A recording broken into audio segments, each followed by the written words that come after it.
It's everybody.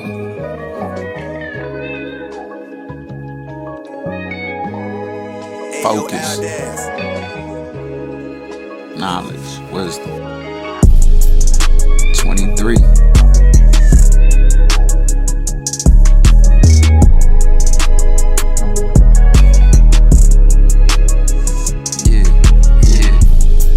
Gave my all, watched them walk away. I beat niggas, call me Dr. Dre. In the world, something different, red.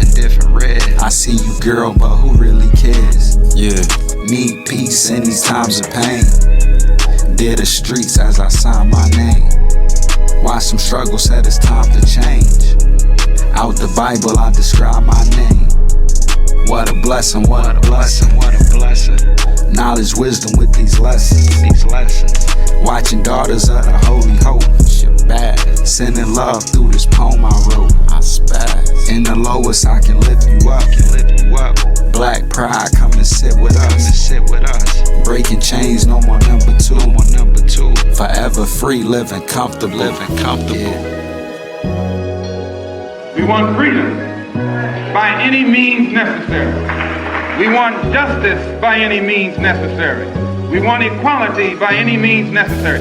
We want it now, or we don't think anybody should have it. So whatever kind of action program can be devised to get us the things that are ours by right, then I'm for that kind of action no matter what the action is. I don't think when a man is being criminally treated that some criminal has the right to tell that man what tactics to use to get the criminal off his back. When a criminal starts misusing me, I am going to use whatever necessary to get that criminal off my back. And the injustice that has been inflicted upon Negroes in this country by Uncle Sam is criminal. He tells you, suffer peacefully. Pray for those who use you despitefully. Be long suffering. And how long can you suffer after suffering for 400 years? The disrespected person in America is the black woman. The most unprotected person in America is the black woman. The most neglected person in America is the black woman. That whenever a people come to the conclusion that the government which they have supported proves itself unwilling or proves itself unable to protect our lives and protect our property because we have the wrong color skin.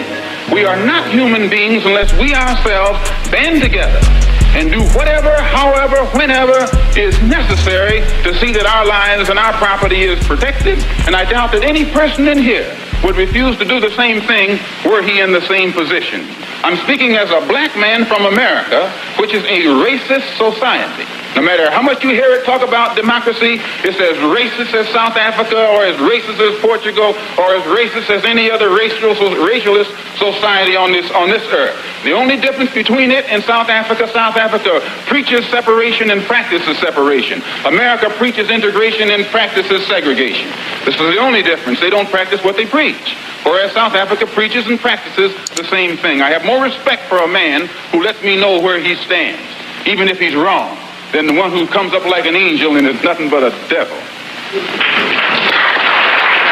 And the only way we can bring about a change is to talk the kind of language, speak the language that they understand. The racialist never understands a peaceful language. The racialist never understands the nonviolent language. The racialist, he's spoken his language to us for 400 years. We have been the victim of his brutality. We are the ones who face his dogs that tear the flesh from our limbs, only because we want to enforce the Supreme Court decision. We are the ones who have our skulls crushed, not by the Ku Klux Klan, but by policemen, only because we want to enforce what they call the Supreme Court decision. We are the ones upon whom water hoses are turned with pressure so hard that it rips the clothes from our backs. Not men, but the clothes from the backs of women and children. You've seen it yourself. Only because we want to enforce what they call the law. Well, anytime you live in a society supposedly based upon law, and it doesn't enforce its own law because the color of a man's skin happens to be wrong, then I say those people are justified to resort to any means necessary to bring about justice where the government can't give them justice.